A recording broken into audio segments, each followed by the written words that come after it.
Anda kira-kira takut kan kalau saya injek uang ke sistem, apakah akan menimbulkan inflasi? Playa besar. Anda dosen bukan? Dosen fakultas apa? Ekonomi. Buka lagi bukunya. Jadi gini, nggak apa-apa. Itu pertanyaan bagus sekali. Orang emang itu perdebatan di ilmu perekonomian. Nyetak uang atau menciptakan pertumbuhan ekonomi yang cepat menimbulkan inflasi apa enggak? Itu debatnya namanya neutrality of money. Apakah uang netral apa tidak? Ada yang bilang udah pakai rumus-rumus, ya netral. Artinya kalau Anda cetak uang, maka Anda akan mendorong inflasi, kira-kira gitu kan. Tapi nggak selalu seperti itu. Karena kalau seperti itu maka Bank Sentral Dunia nggak ada gunanya. Yang mereka kendalikan adalah uang. Kadang-kadang dicetak, kadang-kadang dikurangin untuk menciptakan pertumbuhan. Ada teori yang lebih bagus, yang lebih advance untuk menjelaskan apa yang terjadi di perekonomian. Mereka bilang gini, kira-kira demand full inflation tidak akan terjadi ketika laju pertumbuhan ekonomi Anda berada di bawah laju pertumbuhan ekonomi potensialnya. Indonesia berapa?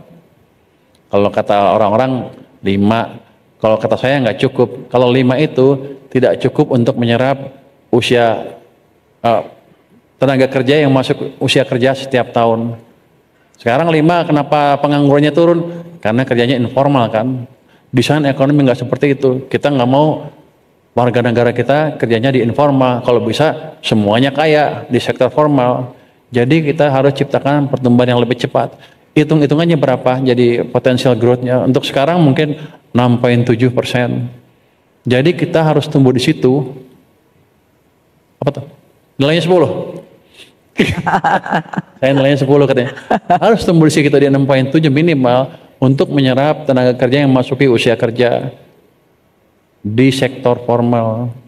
Jadi saya bukan bicara tenaga kerja yang kurang terjamin masa depannya.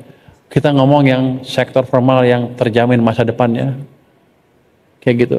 Nanti kalau pertumbuhan ekonomi di atas sana, dalam beberapa tahun baru timbul apa yang disebut demand pull inflation. Kalau sekarang terlalu dini, karena selalu setelah krisis kita nggak pernah tumbuh 6,5%. Jadi banyak tenaga kerja kita yang masih nganggur atau kerja pun di sektor informal, bahkan sarjana loh, banyak yang seperti itu.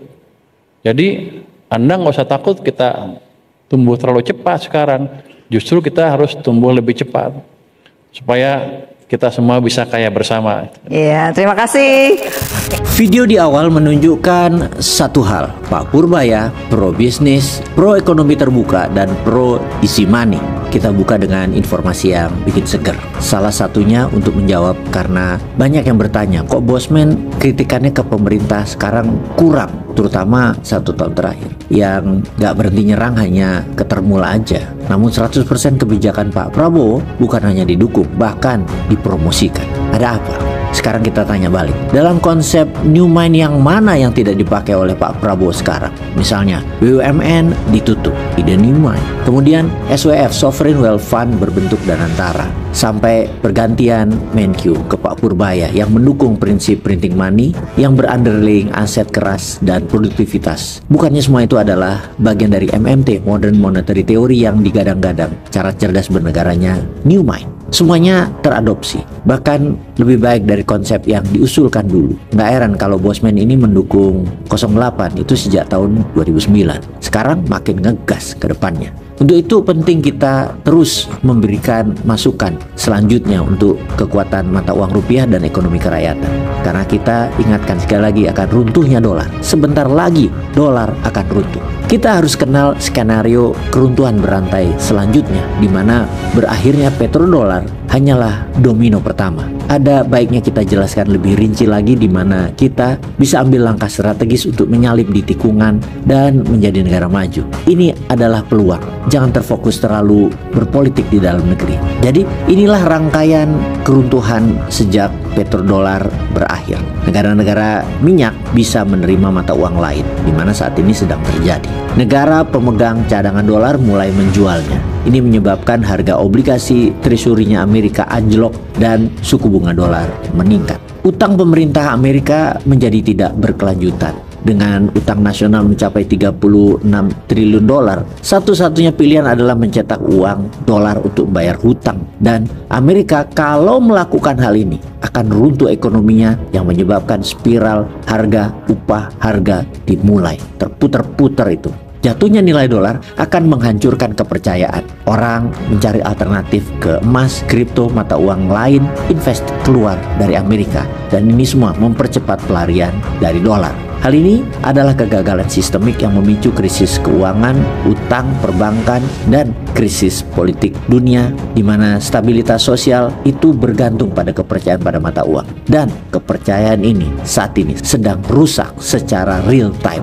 Kalau menengok pelajaran sejarah, lalu apa yang harus kita lakukan untuk kelangsungan hidup individu serta bernegara? Setiap mata uang cadangan global, kita tahu semuanya akhirnya gagal. Perak Spanyol, gulden Belanda, pound sterling Inggris, dan kini dolar yang telah bertahan 80-an tahun akan runtuh. Polanya selalu sama, ekspansi berlebihan, perang tanpa akhir, utang besar-besaran, penurunan nilai mata uang, dan akhirnya hilang kepercayaan.